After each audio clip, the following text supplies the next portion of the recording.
Right, the next topic that's come up that we could talk about loads, but slow play. Ken, I'm going to start with you on this one as a former champion, and now you're in the commentary box. There have been some comments made this week, particularly Joe Perry made mention of slow play. How much of a problem do you think this is in the modern game? I don't think it's that much of a problem. I mean, I commentated on the Joe Perry's match. I didn't think Robbie Williams was deliberately trying to slow the game down. I think Joe got very frustrated, all right, out there, and by probably his own performance. But some players are very, very slow, and sometimes they do drag the game down. I think it's down to the discretion of the referees. I think that, and again, it does create problems. It's very hard sometimes for the referees. They have a tough job, and if they start singling out players, it starts to put a lot of pressure on them. But I think they have to use a discretion, or this is where Mike Ganley can come in, that he can advise. We can see how long players are taking and do a little bit of analysis on it, and then say, look, you're taking a little bit longer than you should do. You got to speed it up a little bit. It's just a little tap on the shoulder, maybe when he comes in at half time, over the mid-session interval, because some players do really go overboard on it. I won't mention names, but I mean, I remember one incident where a guy took over 2.5 minutes to think about one shot where he only had 3 options. Now that was ridiculous, like in my eyes, you know what I mean? And that's where the referee has to be very, very strong.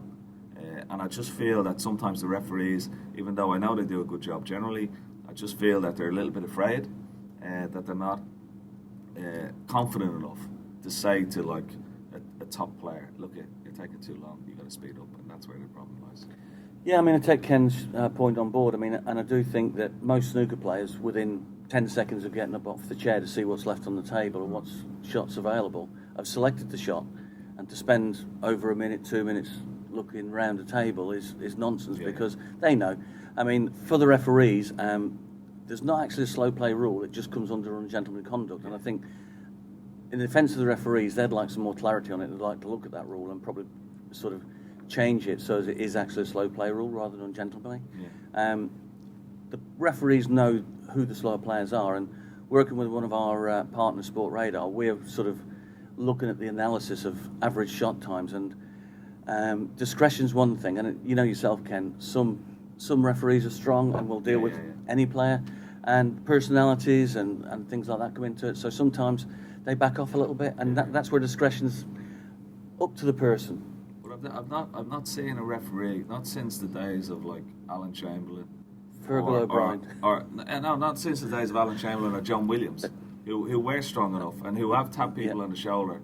Like back in the 90s, they tapped people on the shoulder and says, "Come on, you got to speed up." Right. Since then, I've not seen one referee do it. I mean, Fergal was the example. I'm only using it. Nations Cup final frame, that's right, which probably wasn't the right time to win him because it actually caused an outcry then, because it was the final frame. It was a very important match, and whether the referee was right or wrong, people decided it was the wrong thing to do. And I agree with you. Since sort of the 90s, they have backed off a little bit, and I don't know why, because it's something that's in the rules, and we're happy for them to apply the rules. And if someone does get warned, well, it's because they are playing slow, and the referee's discretion stands. Yeah, absolutely, Mark. I mean, let's be clear, this does not require a rule change. It is covered in the rules. It says ungentlemanly conduct. Referees know that ungentlemanly conduct is slowing a match down for a reason to try and affect their opponent. It's very, very clear. It's a question of what is ungentlemanly conduct, how long is a reasonable shot, what is the shot, does it need greater analysis, and I think this is where experience comes in of refereeing. I mean, there are ways that we could analyse this further, and we are looking at that, as Mike has said. We could look at the scoreboards, and the average shot time, I think, is coming out around 24, 25 seconds. Mike, average is about there, somewhere around there. It is possible where we could sort of bring something in where perhaps if a player had been over 30 seconds more than 3 times or something, he got a red warning or a yellow warning or something like that. But it's very difficult because you're also reliant upon the referee flicking from one player leaving the table to one player approaching the table. Now, this is where, again, there's too much discretion in this. It's human error. Human error could come in. Hector, we see certain tournaments where the shot clock comes in, and that is a bit of fun. The shootout is different. There are a few voices, not particularly loud, I guess, but there are a few people saying, how far away are we from thinking about a shot clock at other tournaments? I mean, again, from a journalist's perspective, do you think that would attack one of the very reasons we enjoy watching the sport? That sometimes there is an amazing safety shot that does take a player 90 seconds to weigh up in his mind. I mean, do you think there might be a case for a shot clock? I think I'd actually agree with Barry Hearn on this one. Actually, I think a lot of people sort of think he sometimes tries to sort of meddle overly with tradition and stuff. I actually don't think that's true on this issue. I don't think he does want a shot clock in what we would call the major tournaments. The UK, the World Championship, the Masters, possibly things like the International Championship and the Shanghai Masters. But then what we're talking about in this discussion, to get the context, it's an entertainment, isn't it? As well as a sport, it is an entertainment. I think there are times when that is slightly lost, when there is excessively slow play. I'd slightly agree with Mike. I think maybe some slight clarification in the law might be helpful, actually. Some of the things that Jason was saying, to perhaps that ungentlemanly thing, just to specify what is and isn't slow play. I think it comes down to a choice. I think for those big tournaments, it is either asking the referees to be more assertive and perhaps giving them slightly more powers, or it's a shot clock.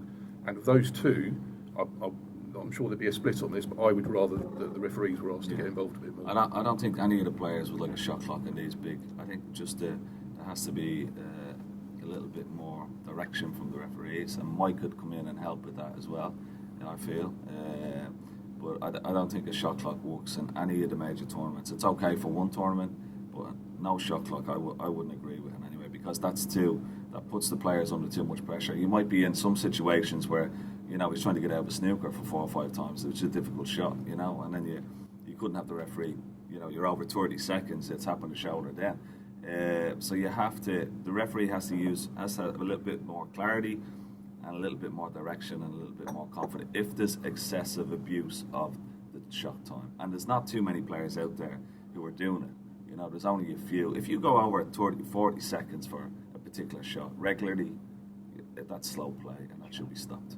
So you can see a scenario where you take the referees aside and you say, listen, you understand the game inside out, have the confidence and judge it as you see it, that occasionally you might have to have a word. No, definitely, and I think it, as the guy said, it is a quiet word probably at the interval and saying, look, you need to pick your speed up.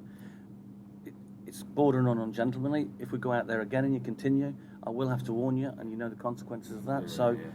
Let's just get on with it and entertain the public.